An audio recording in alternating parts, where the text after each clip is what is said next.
Hello there, Hendrik Honda of Charlotte. This is Coach Stephanie with part two of your mystery shop. I submitted a request via the Hendrik website on November the 9th at 1:55 p.m. I received a phone call from Sam at 2 o'clock p.m. and got this email in my inbox from Steve Carlton at 2:07 p.m. Really nice job on your timing on calling and emailing in less than 15 minutes. Just be sure that you grab control of the call and use the script so that you can schedule an appointment and get them to your dealership. Never offline the call just to go get pictures of the vehicle. Use that as leverage to get the appointment. If you can't get an appointment, go for a tentative time. Lock down a day to follow up at the very least, but never depend on them to call you back. Once you get off the phone, you did a great job of getting an email out within less than 15 minutes. But Sam, since you're the one that spoke to the customer, I would encourage you to be the one to reach out to them via email. If you're going to have someone else email the customer, I would encourage them to make it make sense and let them know that they know that you had spoken to the customer, because you want to be sure that you thank the customer for their time on the phone. And since Steve is not the one who spoke to the customer, it needs to make sense. So he could say, thank you for taking the time to speak with, my supervisor, Sam, and then introduce himself. Something along those lines if you're not going to have time to do the email yourself, okay?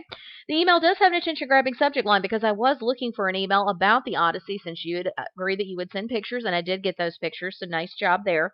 You want to be sure that you confirm next steps and remind them of whatever you agreed to in your phone conversation. So if you got an appointment, remind them of those appointment details.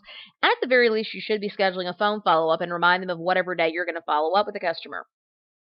You also want to be sure that you, like I said, thank them for their time on the phone. The email is free of spelling and grammatical errors, and it does have a complete signature file with a link to his email and a link back to the website.